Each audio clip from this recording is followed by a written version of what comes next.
conscience. So I just immersed myself in the world of St. Sabina and spent time with Father Mike and his peacekeepers and the community there, and tried to learn as much as I could.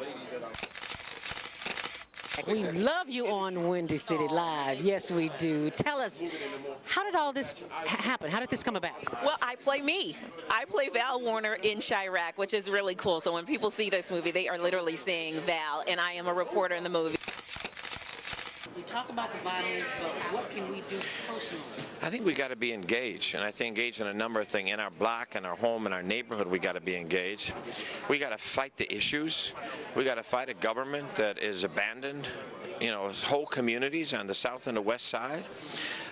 We got to fight a governor who's cut out every youth employment program, who's cut out violence prevention programs, who's abandoned our communities and the poor and the vulnerable. And I think we got to reach out to our brothers on the street and love them and respect them and help them, not just demonize them. My participation is only because of Mr. Spike Lee, our leader, our director, and he reached out to me and blessed me with the opportunity to be in this film and said that his mission was to save lives in the south side of Chicago. I'll just say like this. First of all, give you the history of coming to Chicago and telling my jokes as a young cat. I'm 37 now. Started about almost 15 years ago. Elroy taking me under his wing, let me do some jokes here and there for the radio stations and all that kind of stuff. We are more than that. We are more than that. We're greater than that. And I feel like in places like this, or Chicago, or whatever you want to call it, the hood, whatever you want to call it, like, it's too much attention dwelled on the negative. I learned that no matter what you do and how much of a genuine heart you have, and if you're coming from a good place, people are going to criticize if they don't agree with what you're doing. Hi, we're from Empire, and you're watching the Higher Learning Network. So how long have you been standing here? Not too long, like an hour. So we're moving in fast. This is a good sign. Yo, what's up? It's your man, Tony Schofield from 106.3 Chicago's R&B, and you are watching Men on Higher Learning. Now, I used to hang around with some men that was into some higher learning. It just wasn't that kind of higher learning, but I got myself together now, okay? What is it that you do in your quiet time, in your meditation time, that allows you to bring us the films that you do? I sit courtside in Madison Square Garden, world's most famous arena. Women have the power to transform this world. We can end crime and violence if we all agree to do one thing: share. Let's share our wisdom, share our time, share our talents, share our finances, but most of all, let's share our love. This is the Female Solution. Join me, Naimah Latif, every morning, 7 a.m. to 9 a.m. Central Standard Time, as we bring you stimulating discussions about the issues affecting our lives. If you're listening online at www.blogtalkradio.com/the-female-solution, press the blue button that says follow and get our daily topics every morning directly to your email and your smartphone. Hi, I'm Naimah Latif, executive producer of the Female Solution radio show. We invite you to call in 515-605-9325 and participate in this daily think tank as we examine the challenges we face and develop solutions that restore peace and harmony.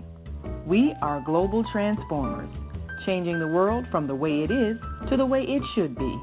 We are one. Wherever we live on this earth, we are one human family.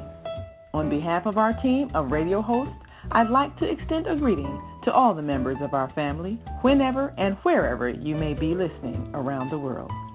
To our family in China, Ni Hao. In India, Namaste. In Japan, Konnichiwa. In Korea, Annyeonghaseyo. In Russia, Zdravstvucie. In Germany, Guten Tag. In Poland, Dzień dobry. In France, Bonjour. In Spain, Hola. In Italy, Ciao. In Egypt, Ahlan wa sahlan. In Ghana, Akwaba. In Nigeria, Peleo. In South Africa, Saubona. In Senegal, Nangadef. In Kenya, Jambo. In Israel, Shalom. In Pakistan, Afghanistan, and Saudi Arabia, Assalamu alaikum. Greetings, and may peace be upon you all.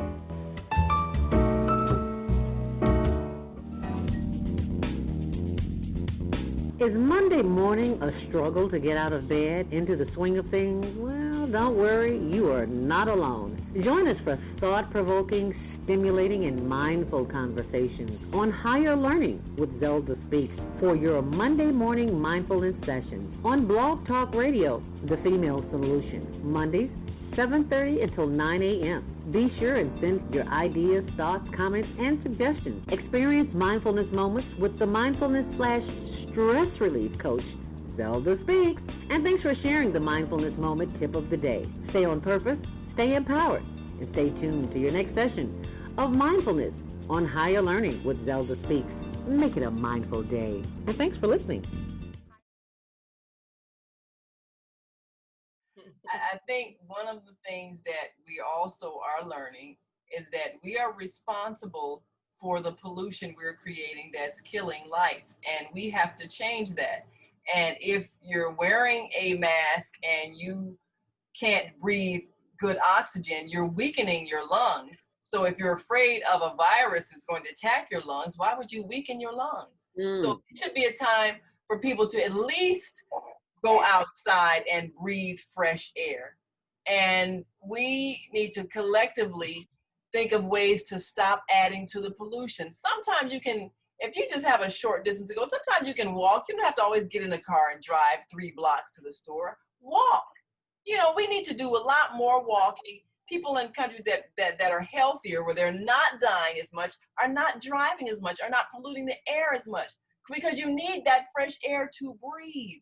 And we need to keep the air as fresh and clean. We need to plant more trees and not chop them down. We need to do a lot more taking care of the greenery that is producing the oxygen that's keeping us alive instead of all this concrete. So this is giving us a time to think of all the things that we've been doing that actually create the death that we're experiencing. And if we would work with Mother Earth and do more taking care of the greenery, taking care of the plant life, putting less pollution in it by walking more and less driving our cars, we would be healthier and we wouldn't have to be wearing this facial diaper.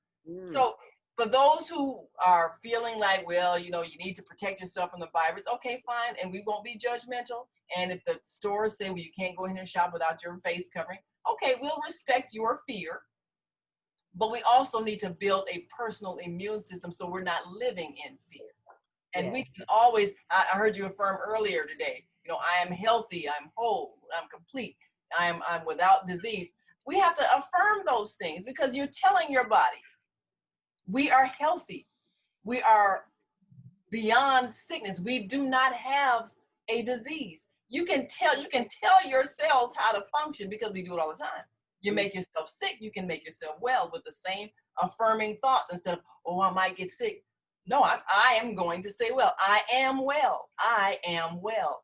And the mind is the most powerful tool you'll ever have to keep yourself well. So those are things we should do every morning. Get up, do those breathing exercises like you say, and tell yourself you're well, and then go out and breathe some air to keep yourself well. Viyahta, I know you want to chime in. I see you shaking your head. Well, I've been listening this morning. Lots of good advice. So I've been like taking notes, and when I think Naimah mentioned about being stressed about the whole thing, essential oils I think is a major part of my life, and that's one of the things we need when the lights go out, just to stay calm, because it affects the brain, it affects the body. So lavender and chamomile are just 2 of the essential oils that will keep us calm when the lights go out, and especially during this pandemic where the masks are killing people and harming people. I think in response to what Naimah just said, some of us have to take the mask off and leave them off. In some locations, I don't know about where Chicago is, you don't have to have a medical doctor's excuse to have your mask off. You just have to let people know that you do have a medical condition and the mask makes you sick and you can't wear it. And a lot of places here in Florida, they accept that and they say, okay, just keep your distance. I think it's time for us to get bold about these masks, take them off and let people know I get sick when the mask is on. Let me just keep my distance and I won't bother anybody. When I go in the store without my mask, I just keep my distance because people are weird these days. So I think that's one of the things we have to send that message to our authorities, the government, that we don't want to wear masks anymore. We know what it's doing to our bodies and it's harming people. And I have a medical condition. It's like I have to breathe. That's my medical condition. In the oxygen. I'm lavender oil on the mask. If you think you need to wear a mask, put some drop of lavender oil around the mask so that you're getting that energy of oils from plants to help detox when you're breathing out all that air that's not coming, that's going into the diaper. I love that diaper mouth idea. Facial diaper. Yeah. So stock up on your favorite essential oils is what I was thinking as I was listening, is that will help keep us calm when the lights go out. And music, I don't know, there's ways to have battery operated music, solar, singing, but just listening to music during that time would help calm people down as well. Having your essential oils, have some music around, battery operated, whatever, CD players, all of that can help us stay calm when the lights go out, because you never know how long it'll last. Well, one thing Kwame was saying about what did we do before electricity? Well, people lived according to natural cycles. We went to bed at night instead of staying up till 12 o'clock, 1 o'clock in the morning and having electric lamps on. We went to bed when the sun went down. And so if we are on natural cycles, that'll do a whole lot even for replenishing our health, because most of us, we stay up way too late and so we don't get our 8 hours sleep. But if we operate according to the natural cycles, sun comes up, there's natural light, we operate, we can see. When the sun goes down, we go to bed.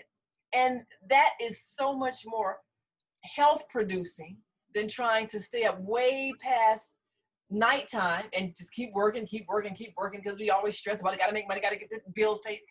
We'll be encouraged to operate on a natural cycle that is healthier. And when the sun goes down, we go to bed. Right. And that makes a whole lot more sense. And that's a lot more challenging.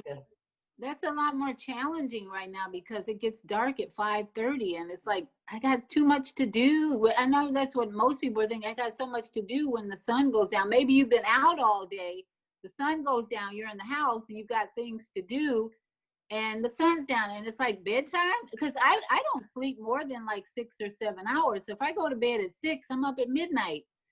So that's really challenging to plan your day around the sun going down and coming up.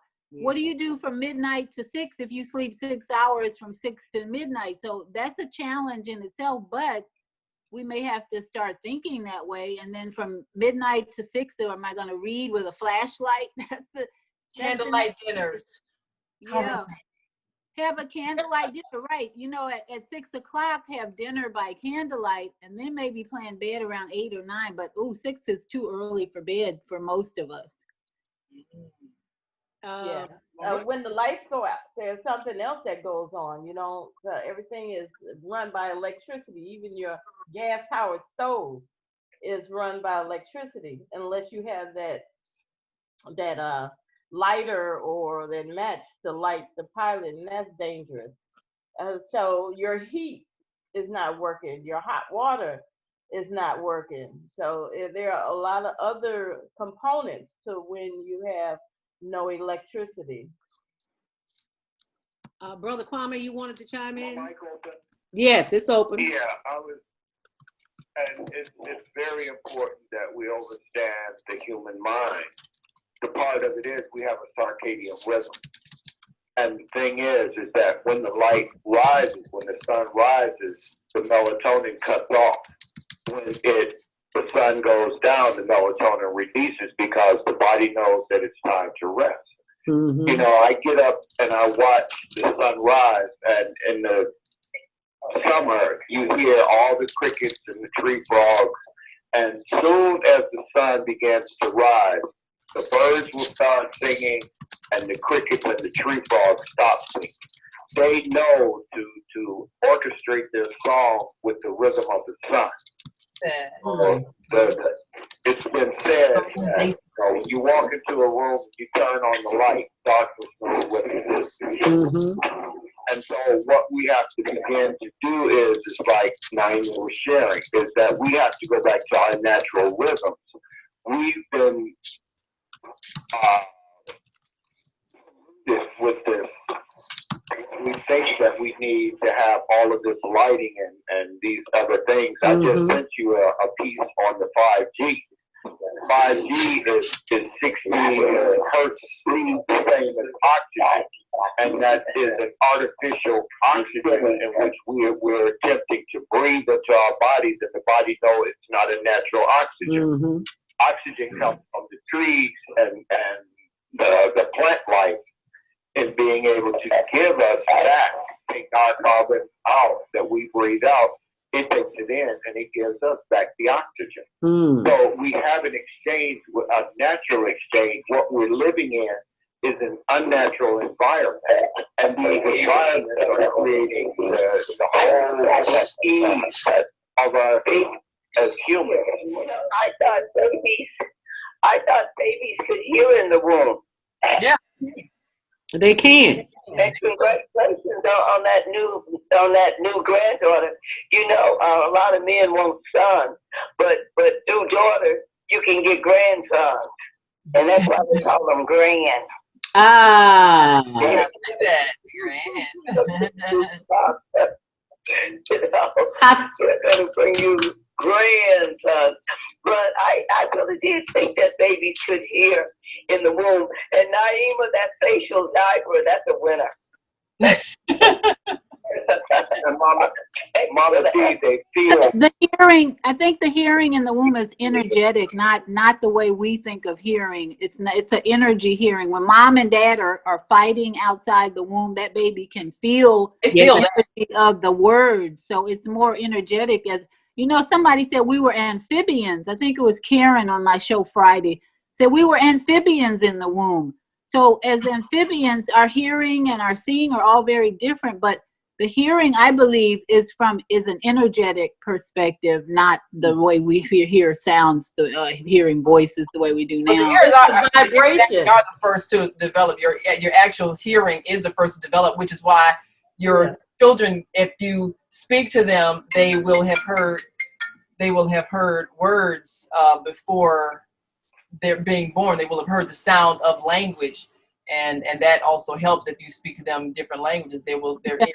Like the vibration, you know, I think babies pick up the vibration of the parent's voice, the mother's voice, music. They're feeling the vibration, not necessarily translating the words, but they feel the vibration. And I think they can probably translate better in the womb what's going on, because it goes into their subconscious. If the energy is dark or negative, that baby's going to come out of that womb with a nervous system that is off balance. So they know that babies do pick up the sounds in their external environment, but it's just different from us hearing somebody say, oh, F or this or F that, but they feel the vibration of that. That's why our words are so important. To watch what we say, because it's an energy and it's a vibration that affects people and ourselves even. Absolutely. Well, they're in water. They're in water sacks. And what happens in water when movement hits water, it vibrates. It's a sound. And when you have that birth that baby, you're breastfeeding, or that baby is just resting on your heart, your ear, your inner ear to ear, which is your heart. That was a new clue that I learned today. But that's all that connection. And then they verbally, because now that they're out, they now verbally start deciphering the language of the nature. And you know, it's funny. We're all trained in the womb to feel words first. We feel the vibration of words first in the womb. So we're trained when we come out to sense what people are saying more than what exactly what the words are. We sense the vibration of the words, and that's what affects our health. When we come out, is we've been feeling vibration. It's been affecting our cells, our nervous system. And then we come out, we're very sensitive to vibrations. If mommy and daddy are yelling, we don't understand the words they're saying, but we can feel the energy that they're giving out. That's why it's so important to watch the watch our love language. Versus And all the suggestions that we've been given so far, what to do when the lights go out. Number one is to stop and breathe in and breathe out. Take long, deep breaths. Inhale and exhale. Number two, go to bed at bedtime.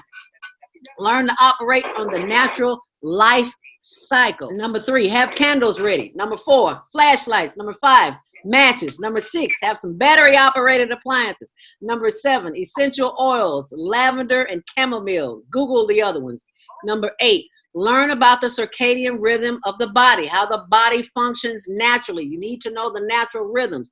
You on YouTube and Google looking for everything else, look for that too. Number nine, have emergency plan ready. Number 10, stay ready so you don't have to get ready. Number 11, practice those affirmations. Now, Brother Kwame, you had another comment you wanted to make? And all of those 10 things in which you said as making the list, but the understanding that I most think that is important is understanding how we have to go back to our natural instincts, because just as we talked about the child in the womb and being able to feel, we've got to learn that our skin is our biggest organ, and that is what the child was using in the womb to receive and feel the energy of what was going on outside of it.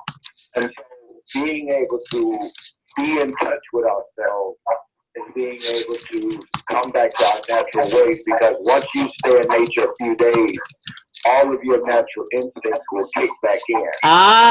This is part of what we're doing. And remember when we were at Nauvoo, I was saying, what happens after midnight? It's still night, not day. And we have to understand that we're going, that clock in which they created to say, after 12 o'clock, it's daytime, it's the next day. No, it's still that night. It doesn't become day until the sunrise. We're moving on their timeline. It's not a natural timeline. Sun comes up, it's day. Sun goes down, it's night until the sun comes back up. And we have to understand our natural rhythm. Father always said, didn't you hear that rooster crow? Yes. Yes. Rooster crow. Everybody had to hit the deck. But kerosene lamp, add that to your light repertoire. I'm adding it right now, Mama D. You know, when I lived in the country, we had two roosters. I just thought about it. We had two roosters on the property. They would crow all day. It was like so confusing. And I wonder if that's a sign of the environment that we find ourselves in, that even they are off balance, which to me was a sign. I think to me, that was a sign that this whole society is off balance, because that rooster would not only crow at 3 o'clock in the morning, 6 o'clock in the morning, noontime. The rooster was crowing all day. I'm like, what's wrong with these roosters? It was the international rooster. International rooster. Yeah, they imported from China. That's right. But I think it is an imbalance. So sometimes I was out in Pembroke. We were out visiting a client, I guess about a month and a half ago, and the neighbors across the road had a rooster that just kept crowing, and it was like 3 in the afternoon. I'm like, what's the matter? You know, are they on Chinatown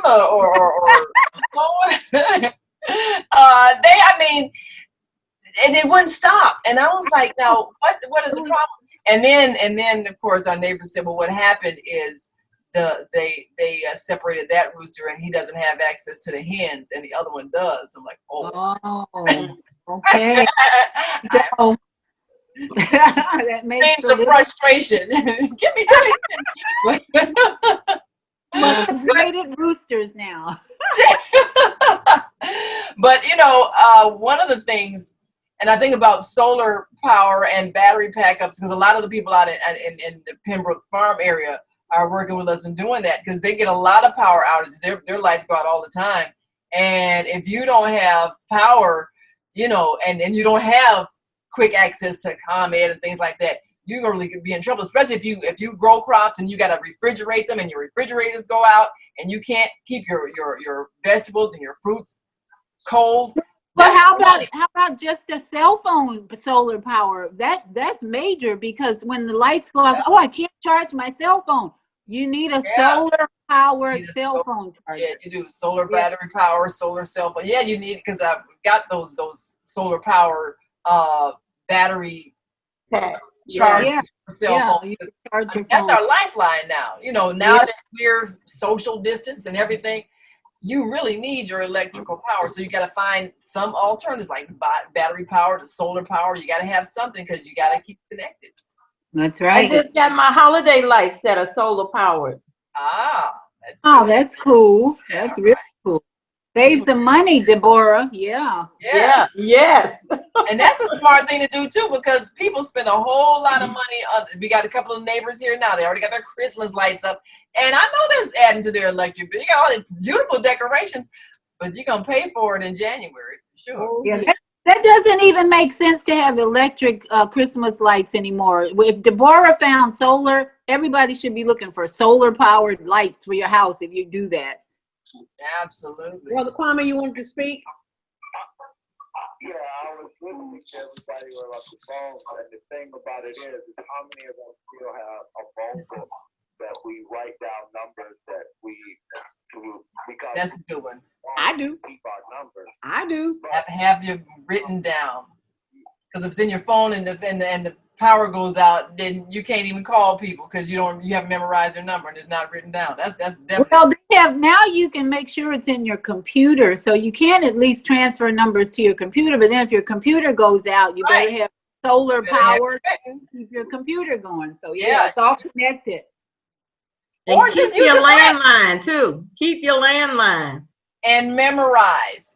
Train your memory. I mean, a lot of phone numbers that you need for emergency, memorize those numbers. You know how I used to have you memorize your phone number when you were a child? You know, you're 4 years old, in case you get lost, you have to memorize your home number. You need to memorize relatives' numbers, friends' numbers. Memorize those numbers. Our brains still work. That's the best way to make sure you stay connected, because you got to have good exercise. Yeah, good brain exercise. Yeah. I mean, I know all y'all's numbers by heart. I don't. I admit it, I don't. I'm lost if that happens. Well, mine are in my computer, though. Yeah, if the lights go out, what you gonna do?